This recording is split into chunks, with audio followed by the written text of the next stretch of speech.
In this chapter, I'm going to show you how to create a form that lets you leave feedback on the site. Also show you how you can create an API and use JavaScript to communicate with your server through AJAX requests. However, big things have small beginnings, so we're going to get started in this video by setting up the route for our form. So the first thing I want to do is add an additional link here on my navigation for this new page. I'm going to go back to my editor and let's sort of clean this display out. What we need is the views and then the template. And I want to pull up my header.ejs and just add another link. Here's the home link. I'm going to copy that one. And it needs to go outside this item that has the drop down of speakers. This is going to link to a new route called feedback. And we'll give it a label of feedback as well. So that's going to make another link appear in our navigation right here. And when we click on it, it's going to go to that route. But of course, we need to go ahead and build that. So next up, I'm going to take you to a gist. So in this gist, I've placed a copy of form that we're going to need to add to our page. This doesn't have any EJS at all. You can see that it's really just a form. There's nothing in here that's happening as a result of Express. So I'm going to click on raw just to copy all this code. And it's really just a bootstrap form. So we're going to go back into our partials.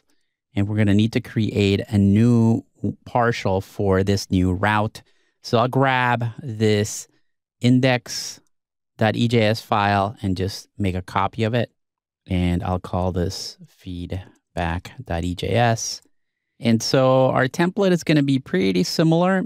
However, I'm not going to sort of keep it generic. Like in most of these, I added links to other pieces of content. This form is not going to have anything in it that is going to be different from page to page. So I'm going to take this entire row right here. I think I actually need the container and then just paste the content. So yeah, the container's already there. So this has a layout for the form. And you can see that it's a slightly different layout. It's 4 columns on the left, and then it's 8 columns on the right. So once we get all this working, you'll see it. The sort of rest of the template is going to be a little bit different as well. We don't need the speakers list, right? And so we're just going to have the header as well as the head section. And then at the bottom, we are going to call all of our scripts. This is good because I can use this file to add the script that I need for this page later on. So this actually works perfectly as the template. And now what we need to do is work on our route and then update our app.js file so that it knows about this new route. So I need to open up routes, and I'm going to make a copy of index.js. I'll call it feedback.js.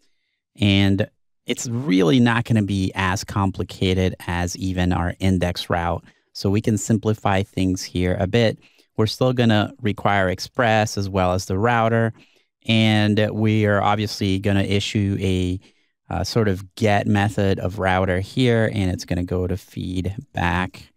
And then it's going to execute a function just like any of the other pages. And in here, we are going to need really to just render the information. We don't need most of this other stuff. We don't need to pass along photos because this page is just going to have a feedback form. We also don't need to pass along information about the speakers. So all we need to worry about here is the title as well as the page ID. And so if we go back into the feedback.ejs, so I'm just going to change this page title to feedback, and the page ID will also be feedback. One more thing is I need to tell this application to render feedback. So pick up the right template for this page. And the other thing I need to do is just to, let's go ahead and save this, go back into app.js and add this as one of the routes. So I'll do feedback, save this. And now if everything's working, we should be able to click on this feedback button right here, and it will take us to the route. So this is actually a really good review of how we create a simple route. So first, you need to obviously make a link to the new page, which we did right here. Then we need to create a template. This template is pretty similar to the ones that we created before, except that we're using a slightly different layout with a little less room on the left and more room on the right. And then after that, you can create a route. Route is very simple here. We don't really need a lot of data on this page. And finally, you need to just make sure that in your original app.js file, you are loading the new route so the app knows how to get there.